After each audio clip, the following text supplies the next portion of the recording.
Hi guys, it's Carletta from Body Candy. Today we are going to be making melt and pour loofah soap, which is one of my favorite melt and pour soaps to make because it's easy and the loofah feels really great on the skin. It's a great exfoliant and it's just really easy and simple to make. Basically, what you'll need is your added oils, which I use coconut oil and I use argan oil. You'll need glycerin.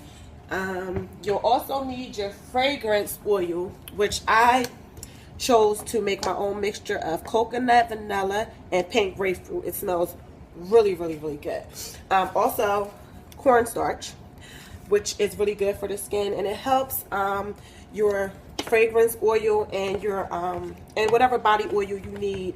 It helps it you know, the oil disperse better in the soap, because you know, adding oil to melt and pour soap can be very tricky, and you have to be very careful about the amount, because it will keep your soap from lathering very well, and it will keep it from getting very hard. It will make a really messy soap if you're not careful.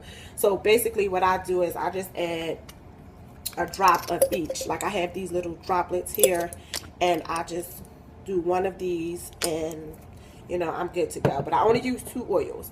The cornstarch is, like I said, is optional really, but I would prefer to use it because it helps dry up some of that oil, and it makes for a really nice soap. So I got all of those inside of here, this little container. I get these from the dollar store.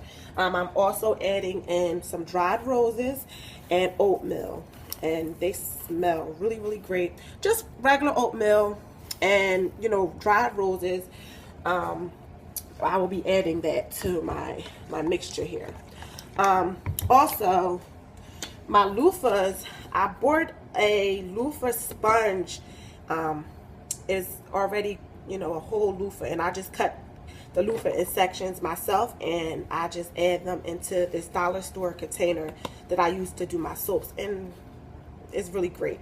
So as you can see, this is how they're in there, and they won't fall out because before I made the video, I actually basically used the melt and pour soap to adhere the loofah to the bottom of the container, so they will not move during the process of me doing the soap part, because if you just put them in there, they'll move around. It's kind of, you know, annoying. So this way they're in there, and the melt and pour is like a glue. You can basically just stick it a little bit on the bottom, like so. Like I took this and I just added a little bit to the bottom, and I just, you know, placed it flat down on the surface. So it's pretty simple. As for my melt and pour soap, I got my soap base from AC Moore, and it's a shea butter soap base. You can get them pretty much anywhere, at any craft store, like AC Moore, Michael's, Hobby Lobby, any of those places like that. They come in chunks. I just use my little soap cutter, cut them down, and add them, and I added them into my measuring cup, and I melted them down, and this is what you end up with. Now I probably will need more soap at the end of this, but I'll just melt some more down. And with the directions, oh, did I say I use glycerin too? Just a little teaspoon of glycerin is also good too. Helps for, you know, your soap to have more lather. That's just my personal opinion. You don't need the glycerin, you don't need the cornstarch, but those are just some of the personal things that I use. But anyway, also you're going to need alcohol too. So when you're doing your soap, you know, you need to spray it very heavily with alcohol to bust the bubbles that you may end up with. Also, you spray your loofahs also with the alcohol.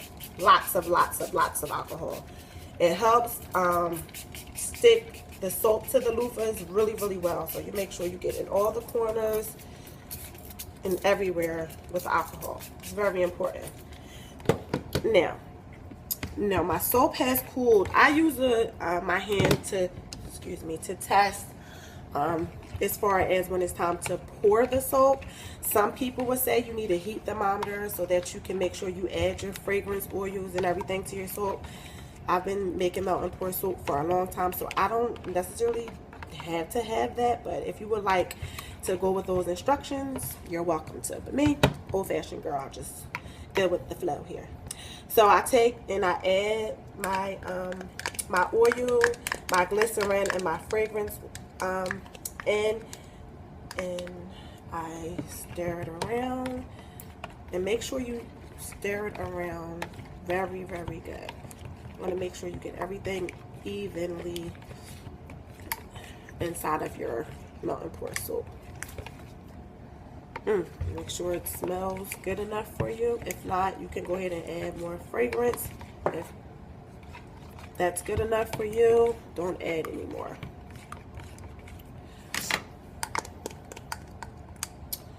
Now, at this point, I add in all of my dry ingredients right inside of my melt and pour soap. Right inside, and I just bring it to a good stir. Now for this, I use my whisk because it's easier to get everything mixed around really good. And as you can see, the soap is turning nice and creamy, and it's getting really, really, really, really thick.